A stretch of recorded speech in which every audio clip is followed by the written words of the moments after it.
Olá, entusiastas da bola, sejam bem-vindos ao nosso resumo semanal das últimas notícias do mundo do futebol. Fiquem ligados para ficarem por dentro de tudo o que está acontecendo no universo do futebol. Vamos lá! Convidado da semana do Basticast, podcast do 365 Cores, Eduardo Bandeira de Melo opinou sobre a atual e polêmica concessão do Maracanã. Atualmente o consórcio é gerido pela dupla Fla-Flu.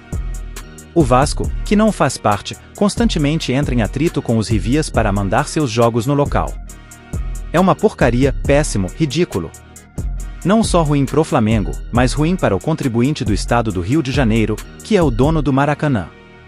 É um estádio que tem 74 anos e sempre foi maltratado, mas sempre sobreviveu graças ao movimento financeiro provocado pela torcida do Flamengo, iniciou. A torcida grita, com justa razão, que o Maracá é nosso. Eu acho que se houvesse um edital bem feito para concessão de longo prazo, que permitisse ao vencedor da concessão ter segurança econômica, jurídica para fazer as modificações que são necessárias, aí sim o Flamengo poderia pensar em ter o Maracanã como seu estádio. Mas, com esse edital de hoje, pode esquecer, acrescentou. Ainda em sua fala, Bandeira reforçou que a sensação é de que os responsáveis querem o retorno da Suder. A impressão que passa é que o estádio volte a ser palco de política com P minúsculo. Se for para isso, o Flamengo constrói seu estádio e joga no Maracanã às vezes, disse. Em um amistoso com bastantes reclamações, a seleção brasileira empatou com a Espanha em 3-3, nesta terça-feira, 26, no Santiago Bernabéu, em Madrid. Contudo, a partida ficou marcada por erros da arbitragem, principalmente nos lances dos 2 pênaltis para a seleção espanhola.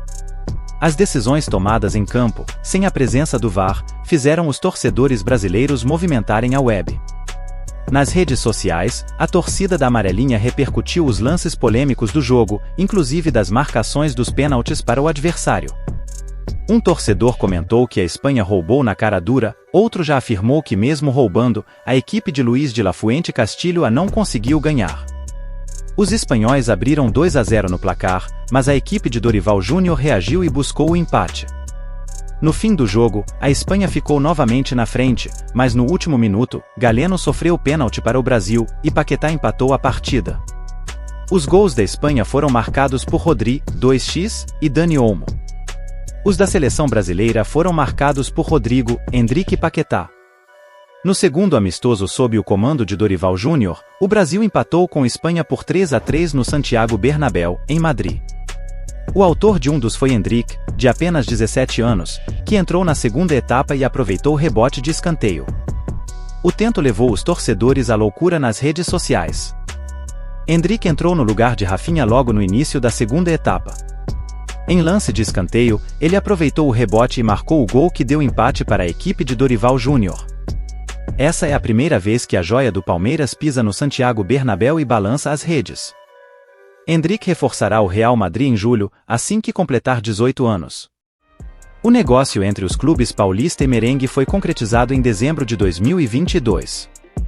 Em entrevista aos canais oficiais do Real Madrid, o jogador já havia deixado a sua satisfação em pisar pela primeira vez no estádio como jogador. É mais um sonho meu se realizando.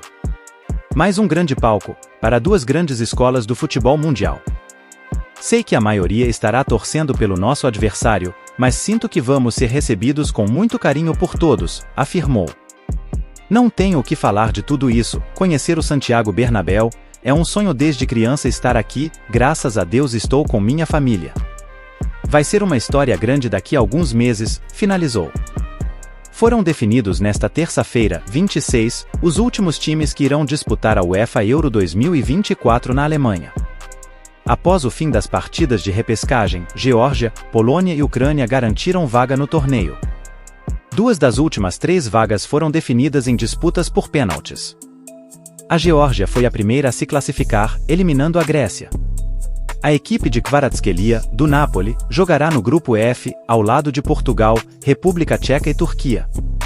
Já a Polônia irá figurar o grupo D, ao lado de França, Áustria e Holanda. A Ucrânia, por sua vez, ficará no grupo E com Bélgica, Romênia e Eslováquia. A Euro 2024 tem data prevista para começar no dia 14 de junho com as fases de grupos. A primeira partida será iniciada às 20 horas, horário local, logo depois da abertura e em Munique. A fase de grupos terminará no dia 26 de junho com as seleções já definidas para as oitavas de final. Por sua vez, antes do início do mata-mata, as equipes descansarão e retornarão a jogar no dia 29 de junho. As oitavas terminam no dia 2 de julho. As quartas de final serão disputadas no dia 5 e 6 de julho com 2 jogos em cada dia. As semifinais vão ser nos dias 9 e 10 de julho, nas cidades de Munique e em Dortmund, respectivamente. E por fim, a grande decisão será no dia 14 de julho, em Berlim. Depois de Gabigol, mais um jogador do Flamengo corre risco de ser suspenso. Afastado dos gramados após passar por uma cirurgia, o meia Gerson precisa pagar R$1,5 milhão ao empresário Federico Pastorello para evitar uma eventual punição. Gerson deve ao empresário desde 2020 e o prazo para a quitação do débito vai até o dia 3 de abril. Caso o jogador não pague o montante, pode ser suspenso. Na época, Marcão, pai e empresário do meia, notificou a Câmara Nacional de Resolução de Litígio, CNRD, órgão criado pela CBF, alegando nulidade do contrato com a empresa de Pastorello. Marcão alegou que Pastorello não tinha licença da CBF para atuar no Brasil.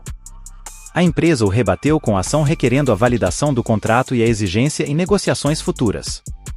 A CNRD, então, advertiu Gerson e o intimou para realizar o pagamento. Segundo o GE, um caso recente, envolvendo o atacante Leandro Carvalho, ex-Botafogo e Ceará, terminou com o descumprimento da quitação e suspensão de 2 meses do jogador. Ele só foi liberado a voltar aos gramados após o pagamento. Enquanto as seleções se enfrentam em compromissos da data FIFA, os principais times do Brasil aguardam pela reta final dos estaduais.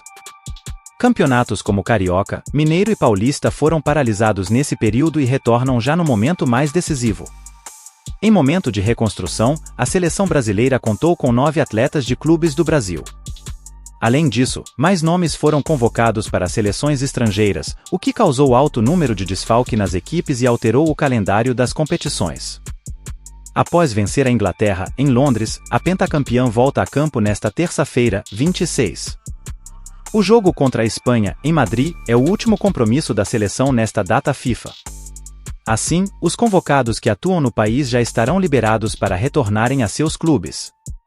No Rio de Janeiro, a expectativa já é pela final. Buscando o título após 2 vice-campeonatos, o Flamengo, que tem 6 jogadores convocados, encara o Nova Iguaçu. O primeiro jogo entre o rubro-negro e a surpresa do ano acontece no próximo sábado, 30. A volta está marcada para a próxima semana, dia 7 de abril. Em São Paulo, o tempo será mais curto. Já na quarta-feira, 27, o Santos, que tem Tomás Rincon e Rômulo Otero convocados para a seleção venezuelana, e Miguelito, chamado para defender a Bolívia, encara o Red Bull Bragantino pela semifinal.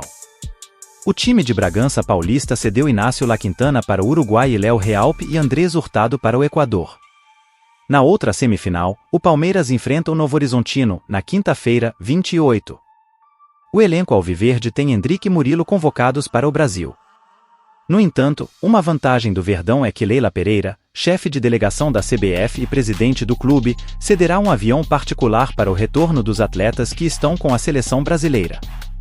Em Minas Gerais, a final entre Atlético Mineiro e Cruzeiro também terá mais tempo do fim da data FIFA. O Galo, que tem Eduardo Vargas no Chile e Alan Franco no Equador, recebe a Raposa, que tem o equatoriano José Cifuentes convocado, no dia 30, pela ida. Na volta, dia 7, o mando é cruzeirense. O Gauchão, por outro lado, já retorna nesta segunda-feira, 25, com o Internacional recebendo o Juventude, no Beira-Rio, após empate na ida. Na terça-feira, 26, o Grêmio recebe o Caxias, com vantagem inicial conquistada com o êxito por 2-1 no primeiro jogo. Obrigado, entusiastas da bola, por acompanhar ao nosso resumo das últimas notícias do futebol.